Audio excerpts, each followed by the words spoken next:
Good evening, good evening, good evening, everyone. Happy Wednesday. Yes, it is another episode of What's the Word Wednesdays.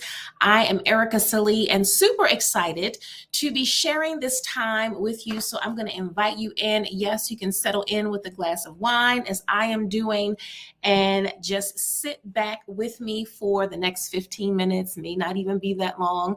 But I wanted to take this opportunity to welcome you. You may be chiming in for the first time on this Wednesday of the month of July. And you may be saying to yourself, well, what's the word Wednesdays? Well, I'm glad that you asked. This is an opportunity for me to share readings from my Amazon #1 bestseller. I'm here now, Finding Joy After the Storm. And you may be saying, well, why are you doing that?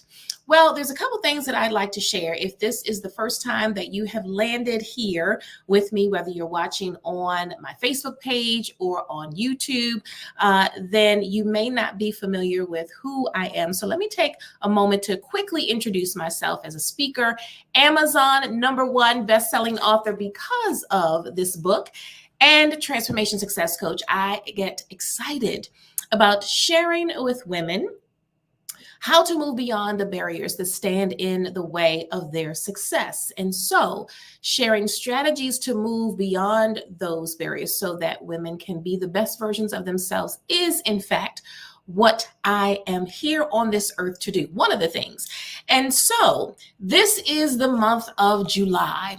And July holds a very special place in my heart, as if you have not already guessed, especially if you do not follow me on other social media platforms. You may be wondering why it's such a special month, why I hold it so near and dear to my heart. Well, I just celebrated my birthday on July the 8th. And I made it a point some years ago, which I do talk about here in the book, to celebrate every day of the month of July. So this is actually considered day 17 of my birthday month celebration. And if you're wondering why I celebrate for the entire month, well, you can read it in the book, but you can go back to the very first What's the Word Wednesday, which was on July the 3rd, which seems like eons ago now. And you can check out that conversation as to why I do celebrate every day of the month. And those celebrations can be a range of things, simple things like enjoying a cup of coffee, talking to a friend, going on a vacation, spending time with you here on this evening for this edition of What's the Word Wednesday. So that's the first reason why I am doing this now. But the second reason is that I am coming up on the 1-year anniversary of the book launch. Now, the book actually went into pre-sale on my birthday, July the 8th, 2023. And so I decided that I wanted to do something special in this month to commemorate that. And so coming up September the 23rd is the actual anniversary of the launch. And I'm going to be sharing a little bit more about that before we wrap up tonight. But I wanted to at least give you a little backstory in case you have not been here for the rest of the conversations for What's the Word Wednesday. So I'm going to take a few moments and just read a little excerpt from the book. I'm going to tell you how you can get your copy in case you don't already have it. And then I'm going to wrap up tonight's What's the Word Wednesday with some next steps and what is to come in the days and weeks ahead. So let me just share a little bit. As I said, this is my Amazon #1 bestseller. I'm here now, Finding Joy After the Storm. And I just want to say how grateful I am to say that. That is not something that I take lightly, and I want to be able to just embrace that and relish in it because it's something that I'm proud of. There's probably something, at least one thing, probably more, but at least one thing that you can probably think of that you are proud of for what you have done, and you should celebrate that too. So this is a book all about my journey to navigating through divorce and embracing what the new life on the other side of that looks like. And so I wanted to illustrate in this book that, yes, there are highs and lows to navigate throughout the process, but there is an opportunity to, yes, find joy on the other side. And so I want to be sure to illustrate that in the book so that you can know that if you're going through divorce or not, because there's some snippets in here for anybody. So it doesn't matter whether you have gone through this particular transition, there's something in it for you as well. So I don't want you to think that if you haven't gone through it, that you can't be blessed by some of the things that are included in here. And so part of this journey, and I've talked about this in other forums, on other platforms, but this conversation around the dating game always seems to come up in conversations that I'm having with my closest friends, some of my family members, even in my own head, trying to navigate this new world of what it means to be dating, whether you have been divorced and now you're single, or whether you've never been married and you're trying to figure out, well, what does companionship look like? So tonight, I'm going to be reading from the chapter, The Dating Game, and I wanted to share a funny story. This is actually a story of a time when I was hanging out with my sister and my cousins, and it was just sort of like one of those moments where you realize, I've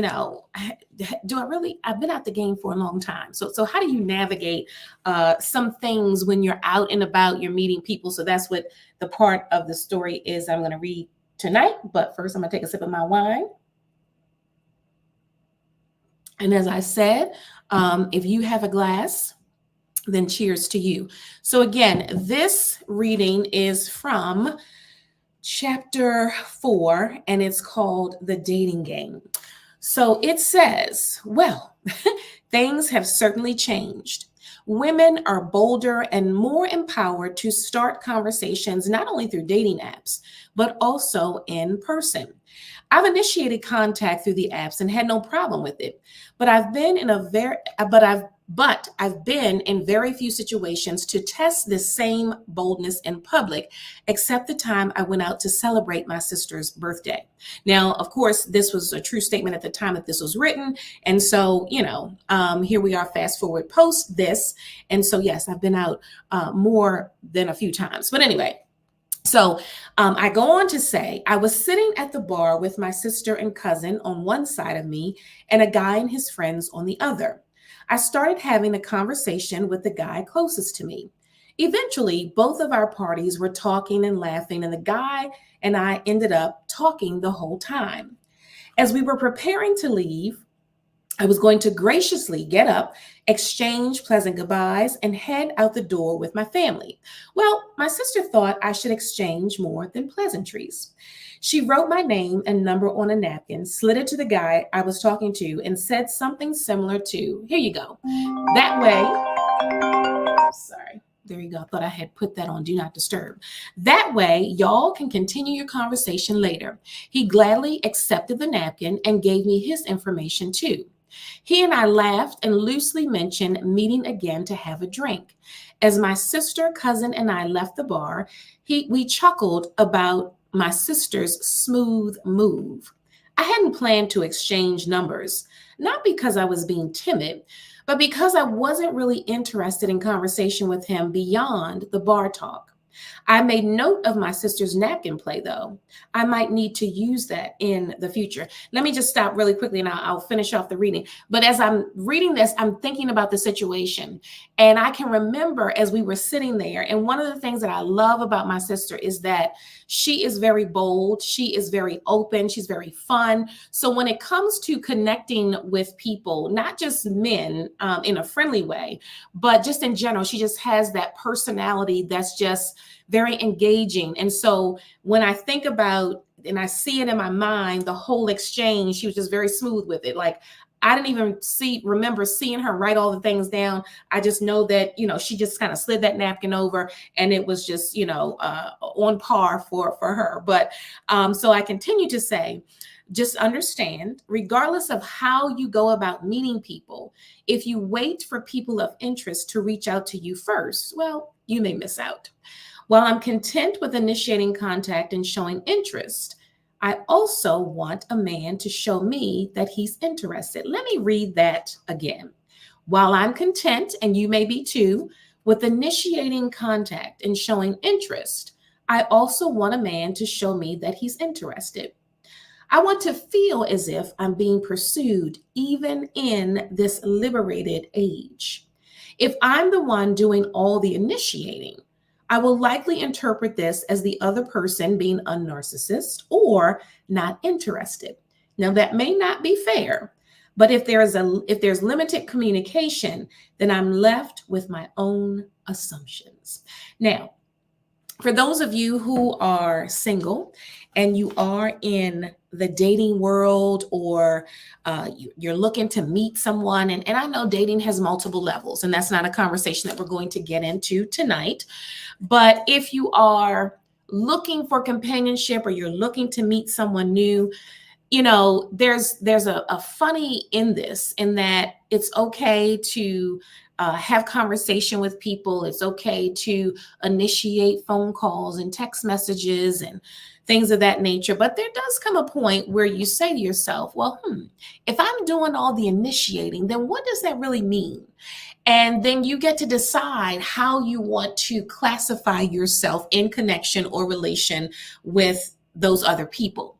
And so I thought that it would be fitting to read this tonight, just because, I know how it can be if you're going out and you're hanging out, and this whole new world of dating can feel very intimidating for people who have not been out in the realm of doing it for a really long time. So yes, it can be fun. Yes, it can feel a little scary. You might be a little nervous, but it's a good thing, especially when you're out with friends or family, and you can kind of make light of it. You can have fun with it. And as I said, I saved my sister's smooth move for perhaps a future opportunity to use that little trick.